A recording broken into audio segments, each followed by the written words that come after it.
लहानपणापासूनच खाकी वर्दीचं आकर्षण होतं म्हणून आयुष्यात पोलीस अधिकारी व्हायचं स्वप्न उराशी बाळगून तशी कठोर मेहनत घेतली व त्याला यशही मिळालं आणि पाहता पाहता 32 वर्ष कशी गेली ते कळलंच नाही. खाकी वर्दीशी 100% प्रामाणिक राहून लोकांची सेवा केली. प्रसंगी कुटुंबाला वेळ देता आला नाही. आधी लगीन कोंढाण्याचं मग लगीन रायबाचं ही अजरामर प्रतिज्ञा जशी नरवीर तानाजी यांनी घेतली त्याप्रमाणे पोलीस दलात काम करताना कर्तव्याला प्राधान्य दिलं. छत्रपती शाहू महाराज यांच्या स्मृतींनी पावन झालेल्या कोल्हापूर नगरीतील प्रयाग चिखली या गावात शेतकरी असणारे बाजीराव गणपतराव पाटील आणि नर्मदाबाई यांच्या पोटी जन्म झाला. 4 बहिणी आणि मी एकटा असा आमचा परिवार. त्यात सुधारणावादी आणि सुशिक्षित, यामुळे मुलं चांगली शिकली पाहिजेत असे त्यांचे विचार. म्हणूनच त्यांनी आम्हाला चांगलं शिक्षण आणि संस्कार दिले. लहानपणापासूनच मला खाकी वर्दी घातलेले अधिकारी आवडायचे, त्यामुळे आपणही पोलीस अधिकारी व्हायचं असा मनात ठाम निश्चय केला. त्यानुसार कठोर मेहनत घेतली. घरातूनही प्रोत्साहन मिळालं. कोल्हापूर विद्यापीठात गुणवत्ता मिळवणारा मी पहिला विद्यार्थी म्हणून लेक्चरर म्हणून विभाग प्रमुख म्हणून नियुक्ती दिली. परंतु माझ्या मनात पोलीस अधिकारी हे स्वप्न मला बसू देत नव्हतं, म्हणून तिथे नकार देऊन स्पर्धा परीक्षेची तयारी केली.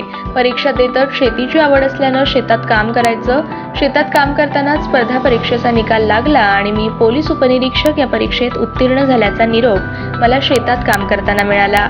त्यानंतर सन 1991 मध्ये पोलीस उपनिरीक्षक म्हणून माझं प्रशिक्षण पूर्ण झालं आणि पहिली नियुक्ती ठाणे जिल्ह्यातील तुर्भे पोलीस ठाण्यात झाली. फौजदार म्हणून रुजू झाल्यानंतर पोलीस ठाण्याच्या हद्दीत एक खून झाला होता. त्या खुनाचा कसलाच मागमूस नसताना तो अतिशय कौशल्यानं तपास करून खुनाचा गुन्हा उघड केला. प्रशिक्षणार्थी म्हणून असतानाच खुनाचा गुन्हा उघड केल्यानं वरिष्ठांनी तसेच सहकाऱ्यांनी कौतुक केलं. त्यानंतर नवी मुंबई येथे सन 1992 ते 2003 हा सर्वात मोठा कालावधी घालवला. या कालावधीत अनेक महत्त्वाचे गुन्हे उघड केले. डिटेन्शन अधिकारी म्हणून चांगलं काम करता आलं. महत्त्वाचं म्हणजे संतोष शेट्टी नावाचा काँग्रेसचा अध्यक्ष त्यांच्यावर छोटा राजन या गँगस्टरच्या जवळचा असलेला भास्कर शेट्टी याने हल्ला केला आणि तो कोणालाच मिळून येत नव्हता. त्याचं चांगलंच वजन असताना त्याच्या विरुद्ध काहीच कारवाई होत नव्हती. त्याच्या मुसक्या आवळण्यासाठी विशेष प्रयत्न केले. नवी मुंबईतून थेट कर्नाटकातील मंगलोर येथे 10 ते 15 दिवस मुक्काम करून आरोपी भास्कर शेट्टीचा तपास लावून त्याला अटक करून आणली. ठाणे मध्यवर्ती बँक लुटणाऱ्या सर्व आरोपींना अवघ्या काही तासातच अटक करून त्यांना जन्मठेपेची शिक्षा लावण्यात महत्त्वाची कामगिरी पार पडली. या कामगिरीमुळे गुन्हेगारांमध्ये चांगलाच वचक निर्माण झाला, म्हणून नवी मुंबई पोलीस आयुक्तालयाच्या गुन्हे शाखेत नियुक्ती झाली. न्हावा शेवा येथील एका IAS अधिकाऱ्याचा खून, बनावट डॉलर यांचा छडा लावून गुन्हे उघड केले. तब्बल 9 वर्ष यामध्ये काढले आणि अनेक चांगले गुन्हे उघड करून शांतता प्रस्थापित करण्याचा प्रयत्न केला. पोलीस महासंचालकांच्या आदेशाने राज्यातील नवी मुंबई, पुणे, नागपूर, अमरावती, मुंबई या ठिकाणी खंडणी विरोधी पथक निर्माण केलं. त्यामध्ये नवी मुंबईतील खंडणी विरोधी पथकाची जबाबदारी जाणीवपूर्वक मिळाली. चांगलं काम करण्याची संधी चालून आली म्हणून अनेक गँगस्टर संपण्यात आले.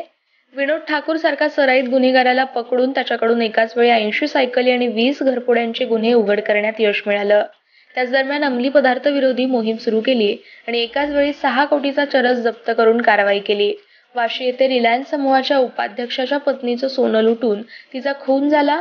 हा हाय प्रोफाईल खून मोठा गाजला होता. त्या गुन्ह्याचा तपास अवघ्या काही तासात लावून बिहार राज्यात जाऊन संपूर्ण सोनं जप्त करून सर्व आरोपींना बेड्या ठेकून वाशीला आणलं होतं. या जन्मठेपेची शिक्षा लावण्यातही यश आलं. वाशीमध्ये एका व्यापाऱ्यावर दरोडा टाकणाऱ्या आरोपींनाही ताबडतोब जेरबंद करण्यात यश आलं. त्यानंतर मुंबईत विशेष सुरक्षा विभागात 3 वर्ष सेवा बजावली. अनेक अतिमहत्त्वाच्या व्यक्तींची सुरक्षा सांभाळली. नंतर रायगड जिल्ह्यातील रेवदंडा पोलीस ठाण्यात पदोन्नतीनं सहाय्यक पोलीस निरीक्षक म्हणून जबाबदारी मिळाली. गुन्हेगारी मोडीत काढण्याबरोबर समाजात शांतता आणि सुव्यवस्था राखणं गरजेचं आहे. रेवदंडा येथे कोळी बांधवांनी कोळसा विरोधी आंदोलन केलं. ते अत्यंत कौशल्यानं हाताळून शांतता प्रस्थापित करण्यात यश मिळवलं, परंतु वरिष्ठांनी त्याचे कौतुक केलं.